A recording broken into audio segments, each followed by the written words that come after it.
Hello everyone, welcome back to my channel. My name is Mila, your Alexandrian archives. Woo! The sun is reflecting big time. My name is Mila, your Alexandrian archives. Welcome back. I hope you enjoy your stay. Today we're doing a video that I just made up the vibe for, and that's the theme of this video. We're going by vibes. So I've seen those, and I've done a couple, like, if you like this, try that. But they've mainly just been, you know, a YA book for YA book, and an adult fantasy for an adult fantasy, sci-fi for sci-fi, dark academia for dark academia, and it just continues, it snowballs from there. So I thought I would do a completely different vibe. As I said, we're going off of vibes here. And we are going to do, if you like this ancient text, try this book.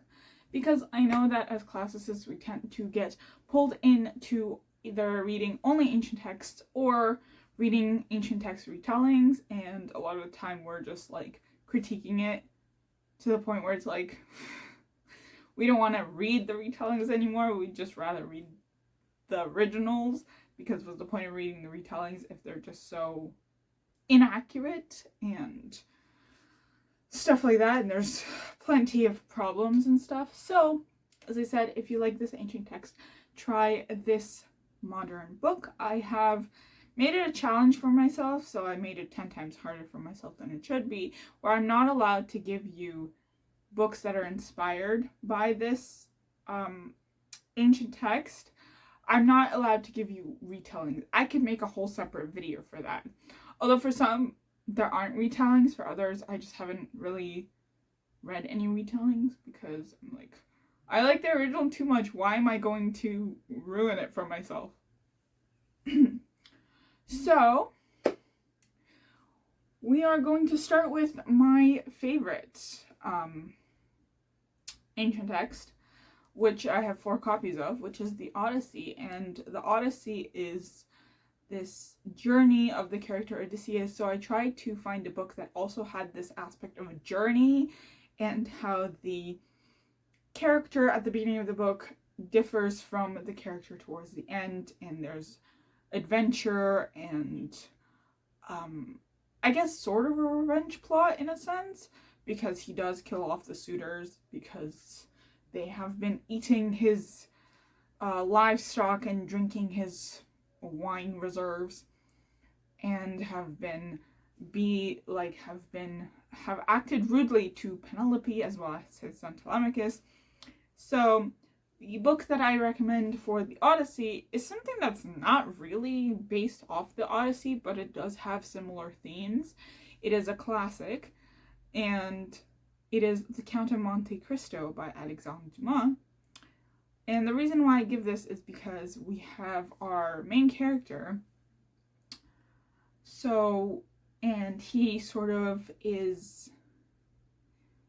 thrown into prison for a crime he didn't commit due to the jealousy of those around him, and then he spends many years in prison, and he starts learning from the person that is in the cell next to him. This is just an overall review, like synopsis of the story. It's a very famous story. I'm sure a lot of people know it. Since it is a classic, it is very beloved, and there are numerous adaptations, and I'm reading it right now and I'm really loving it. And so our main character plots his revenge and comes back as this incredibly wealthy Count of Monte Cristo, and chaos ensues basically. So I chose this one because it has similar sort of journeys for both characters, whereas Odysseus at the beginning of the story is different from Odysseus at the end of the story when he does come home to Ithaca, and Dante's at the beginning of the story is this young innocent man who has just been promoted to captain on the boat that he was a mate at, like a crew member of. And then he gets thrown into prison, and he becomes this very hardened, cold-hearted, but still to a certain extent kind. I'm going to sneeze.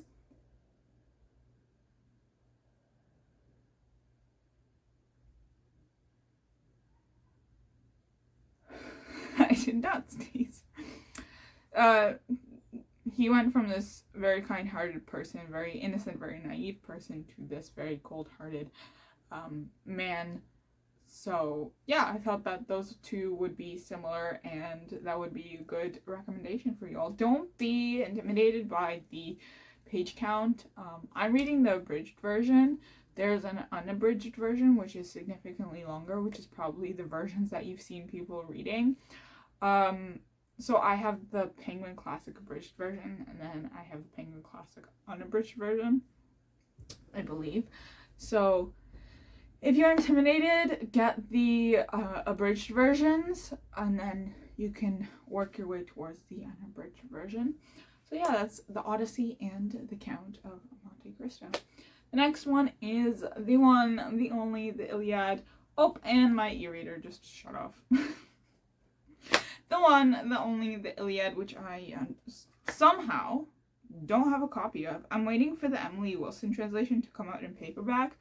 So that's, and also for my uncle to get me a matching edition of the Robert Fagles translation, because he promised me, because he got me my first edition of the Odyssey. Anyways, so for the Iliad, I had such a difficult time with this, because the Iliad is such a foundational text in Western civilization and in the classical studies world, that I was like, okay, I have to choose a book or books, in this case, that will truly hit home for people that love the Iliad. I also love the Iliad, although I do prefer the Odyssey, purely for the difference in the journey. And while the Iliad doesn't go beyond sort of the camp of the Chians and the city of Troy, and then the walls of Troy fall down at the end, although we don't really see that, there is still a significant journey for all the characters, especially Achilles, Patroclus, or Patroclus, however you want me to say it, I don't really care, Agamemnon, and all those people that does then come into the Odyssey and further on into the Aeneid. We will talk about the Aeneid in a moment. So for this one, I tried to choose something that had similar themes in terms of war, violence, relationships, two opposing sides, and I have read both of them, but I haven't finished the series overall, so they're both part of a series. So the first one I will recommend is Jade City by Fonda Lee. I was looking at my bookshelves because, that's how I sort of come up with the book recs, by looking at my bookshelves. And Jade City is one of the books that I have read. And it has two opposing sides. And there's like backstabbing and treachery. And as I said, I've only read the first book. And I do want to read Jade War and Jade Legacy. I'm just a little bit intimidated by it. I'm just a little bit scared. I'm not ready to have my heart broken by Fonda Lee. So I think that Jade City would be a good recommendation for anyone that wants Iliad. It's a little bit lighter in terms of, I guess, the length of it. Because, the Iliad, 300 pages of the Iliad is not the same as, the 300 pages of Jade City. Definitely different lengths here that we're going for. Plus, the Iliad is an epic poem, so it's poetry, and Jade City is a novel, so it's prose. But yeah, so that's one aspect of why I chose Jade City. The other book that I wanted to recommend is part of a longer series that actually isn't fully finished yet. The last book in the first section, it's gonna be a whole video in itself. The last book of the first era of this whole series comes out in December, and I need to catch up because I have 2 more books to read in order to be able to read the 5th book. Not to mention all the other works that tie into this book because they're part of the bigger universe. Anyways, if you haven't guessed by now, it's The Way of Kings by Brandon Sanderson. In the Iliad, we do deal with kings. We deal with King Priam of Troy, and we also deal with Agamemnon, who's a king, and Menelaus, who's also a king, and Achilles, who is a warrior, and Odysseus, who's the king of Ithaca. So we deal with kings and birthrights and deities and violence and war and the throne and everything. And The Way of Kings, I feel, deals with that as well. It is intimidating. I know you guys are gonna be like, have you seen the size of this thing? Yes, I know. I have the mass market paperbacks. And like that's 1,000+ pages. You guys should see the big ones. Like, the big ones are bigger than my face, but I did read it, and I think it's so worth it if you have the time and energy just to read, like, bit by bit.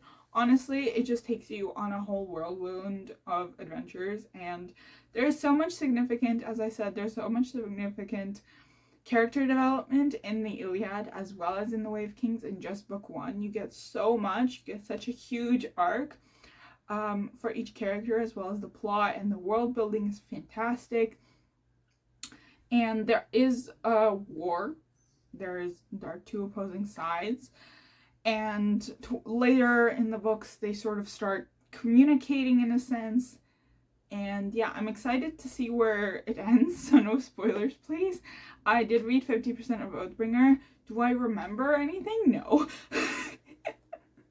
The most that I remember is like Words of Radiance and just like the iconic scenes and stuff.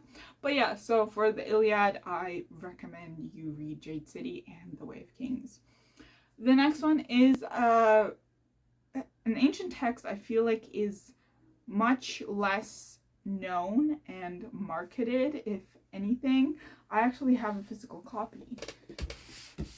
And my physical copy is falling apart, but it is the Shahnameh, which is the Persian Book of Kings, which is this huge epic, which is longer than the Iliad and the Odyssey, actually. This is the longest epic by a single author, and it is long. It is long. It is also a little bit intimidating. Whoa, is that a closed one? I found a closed thing of sticky tab. Cool.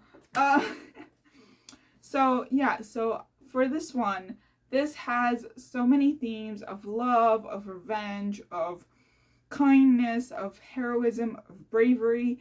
If you go up to a Persian speaking person, and you're like, hey, what do you recommend if I want to learn about like ancient Persia? They would probably bring you to the Shahnameh. There are so many stories that are so foundational in Persian culture and Persian history and in the community of like the Persianate world. And so this has a lot of stuff that the Odyssey and the Iliad also have. And for this one, I recommend you read The City of Brass. While I've only read the first book out of the trilogy, this seems to be a common theme around here. While I have only read the first book out of the trilogy, I feel like there are very similar themes where, for example, the main character finds out that she comes from a long line of very famous healers, and in this one we have a character that that asks his mother about his like lineage, and you know, we have characters that are, you know, hunted basically by the opposite side. So there are a lot of similarities, and City of Brass is this such a beautiful book, and it touches on like Persian folklore and everything, and it's Arabia inspired, like ancient Arabia, ancient Persia inspired, and it's just so good. Middle Eastern inspired. It is so good. And I can't say much because I haven't read a lot of this. I am like I'm on like almost the third story in this. They're chapters, so called, but there are many similarities, and I'm not just wrecking City of Brass because it is in the same area of vibes, but because there are so many overlapping themes, and I feel like you would feel at home with City of Brass just as you would with the Shahnameh. So the next ancient text we have is the Aeneid. I am the biggest hater. I'm kidding. I like the Aeneid, but I'm just gonna keep my mouth shut. So for the Aeneid, it was also difficult because I've only read it like once or twice, and I'm not as attached to the characters or the storyline or the plot line. I know the overall storyline, obviously, but as I said, I'm not particularly attached to any of them. So I was thinking, founding of a city and war and running away from, another war because it follows Aeneas. And so I haven't read this, but based on the things that I have read, like I read a little bit of it, but I haven't finished it. So based on what I've read, I feel like The Sword of Kaigan by Emma Wong would fit into this because we have sort of a similar theme in the terms of someone was fighting in a war and then they sort of left for a quieter life, and in this case Aeneas helps found the city of Rome. And yeah, so I feel like those are similar themes. I feel like there's probably similar themes in the book further on as there are in the Aeneid. As I said, I'm not an expert on the Aeneid. I'm more so going towards the ancient Greek side. I'm an ancient Greek truther over here. We're going for the ancient Greeks. Sorry, not sorry, but yeah, I feel like there's similar vibes going on for that. The next ancient text we have is one that, again, I haven't fully read because it's huge. It is so intimidating and it's huge, but it is still such a foundational text, and it is constantly quoted even today, and you could learn a lot from it if you do decide to sort of sit down and read through it, or you could just like read little bits and pieces. I have studied it in class before. So we have the Histories by Herodotus. I have, funny enough, this is one of my favorite ancient texts besides the Odyssey, probably my second favorite, considering I have 2 copies of this. I have like the translation by Tom Holland and the landmark Herodotus version with all the like notes in the margins and footnotes and all the pretty maps and everything. It's really nice to flip through. It's like a big coffee table book.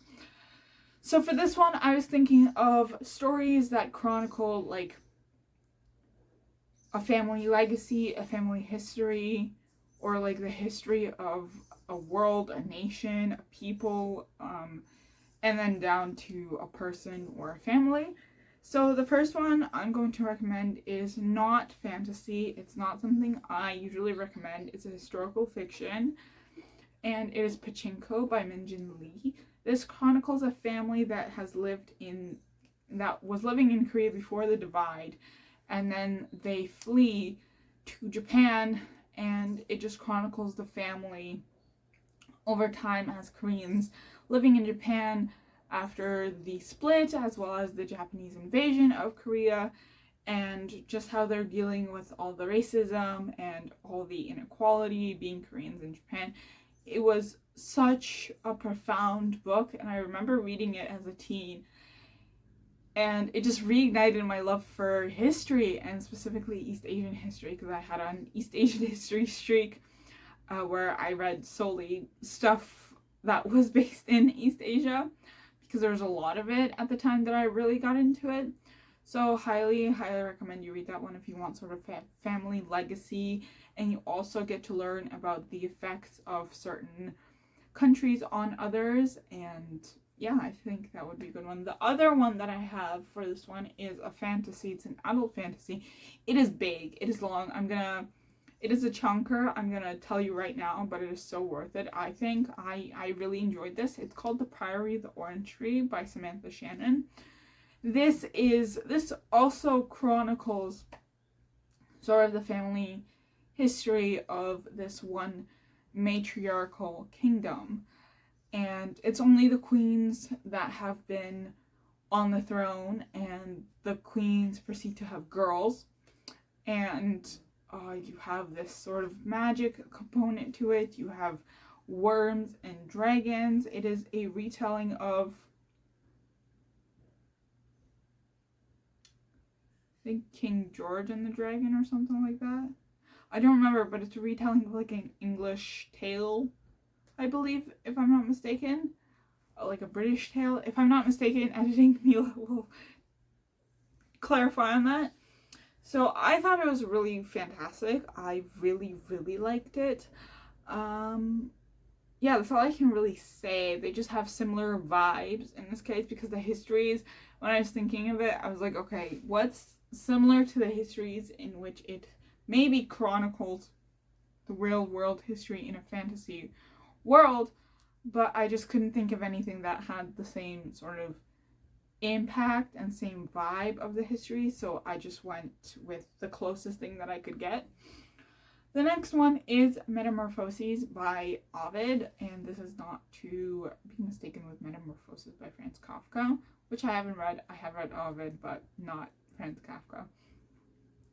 In this case, I have 3 books, and I'm going to tell you why I chose these. I couldn't find anything that was similar to Metamorphoses on the level that it retells myths and there's some sort of transformation going on, right? Because that's sort of a big chunk of the point of Metamorphoses, where there's this constant changing to the humans rather than the gods, and it's sort of throwing shade at the gods, and my Kobo turned off again, so I have to turn it back on. Give me a second.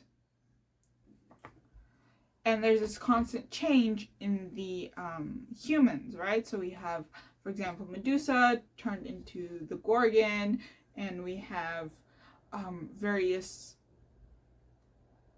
people of various women that Zeus slept with turned into, one turned into like a cow, another turned into a bull, and, you know, Argus turned into a peacock, like his eyes given to the peacock and everything. So that's sort of the whole big chunk of the Metamorphoses, which is what it means. Like, it means changing, transformation. So I was thinking of something that includes a very big transformation, or some sort of aspect of transformation. And the first thing that I thought of, it's been a while since I read it, but I think I'm still going to recommend it, which is Frankenstein by Mary Shelley. This is another classic. Don't be intimidated by this just because you read it in English class and didn't like it. I think that the further that we go along in our lives, the more that we will understand what we were supposed to understand in English class better now as adults.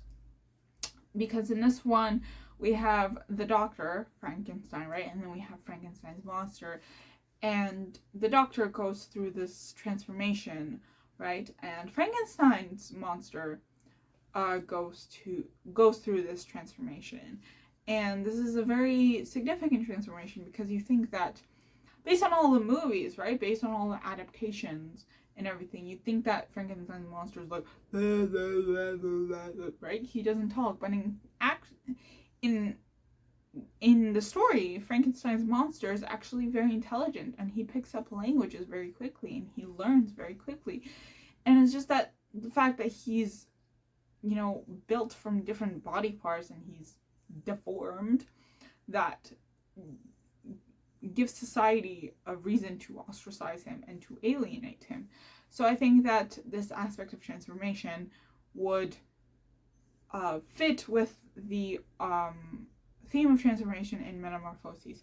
The other one I have is Where the Dark Stands Still. This is a YA fantasy, definitely different from Frankenstein, definitely different from Ovid's Metamorphoses, but in Where the Dark Stands Still, you do have the significant transformation where Liska, our main character, comes to love her magic, and then we have Zaleji, who transforms regularly from a stag to a human with antlers, and then we have sort of these changeling creatures, the Rusalkas. We have a not so cat spirit, like house spirit, who becomes a friend of Liska's, and then we have a Rusalka that changes into a boy, but it's actually a Rusalka, and he just went with her to the mansion that changes. So there's a lot of themes, little themes of sort of this change, and yeah, so that's another one. And the last one I want to recommend for Metamorphoses is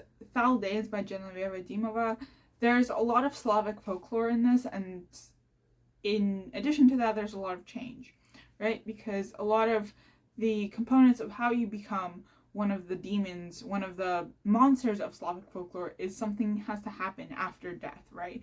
Or your death has to be in a specific manner for you to become this monster. So, for example, the rusalkas are usually 99.9% of the time girls that have drowned in rivers and are coming to exact their revenge. And then you have various different characters and various monsters that can be changed to calm down and exact their revenge against the people that they're supposed to get revenge for. I hope I'm explaining that right. I'm also taking things from the second book because I read it. But yeah, so I would recommend Foul Days as well. It's not, as I'm filming this, it's not out yet. I do believe when you see this video, it will be out. Editing Mila will correct this. The next one I have is Sappho. If you like Sappho's poems, I would highly recommend reading the Anne Carson translation. She grasps Sappho so beautifully and also has the ancient text fragments. Sappho, for those that don't know, is a famous ancient Greek writer. She is a poetess, a poet, and she is incredibly famous, and she is from the island of Lesbos. And a lot of her poems are poems to Aphrodite, and she sort of gives Aphrodite the character of a lover, so a female lover, and that is where the term sapphic comes from. So in time for Pride Month. So for Sappho's poems, I tried to think of something that had like poetic like writing and maybe another poetry collection, but I don't read enough modern poetry to even like I don't even really like modern poetry. So what I did was I tried to find something that maybe had a sapphic romance in it and maybe had beautiful writing in it and that I enjoyed reading, and I give you A Master of Djinn. I really enjoyed this one. This does center a sapphic romance, and it does have pretty flowery, I don't want to say super flowery, but it has a nice sort of cadence to its writing that is very reminiscent of Sappho's poems, and the romance is really sweet, and it's just, you know, there's a lot of, you know, girl power, you know, and we love Sappho in this household, right? Girl power. We love girl power. We strive to highlight girls in this household, girl authors, female authors. And the last one I have is Beowulf, which is an old English epic that I read once in English literature class, and it sort of like sat with me because I thought it was so fantastic and I really enjoyed reading it. I should probably reread it at one point, maybe with one of the new translations. There's loads of new translations for all of these, and for this one I had such a hard time because I don't, like, as I said, I'm mainly in the region of Greece and Italy, right, in terms of for my studies, and I don't really venture beyond that in terms of ancient text. And this is, well, this is not like super ancient, you know, not like ancient Greece and Rome, but this is still an old English poem, an old English epic. And I was thinking, and I just searched it up. I was like, books inspired by Beowulf and stuff, and a lot of them said The Hobbit. So I'm going to recommend you The Hobbit for the billionth time because it is a phenomenal book. I love it so much. It was my gateway into Tolkien, and I will be attempting to read the Lord of the Rings at one point this summer, hopefully, and I will talk to you about it. And I've loved Lord of the Rings, the movies. I have loved the Hobbit movies. I'm not a stickler for like whether the movies are good or bad. I just enjoy it because I think it's fun. It's a blast. I think the casting is really good for both movies. Sure, the CGI could get worked on a little bit, especially like Legolas and his eyes and in like The Hobbit are so much like bluer than in Lord of the Rings, which is just funny to me. But yeah, so that is it for this video, and I hope you enjoyed this video. If you have any more recommendations down below, please leave them in a comment. Like, comment, subscribe, follow me on all my socials, and I will see you in the next one. Happy reading.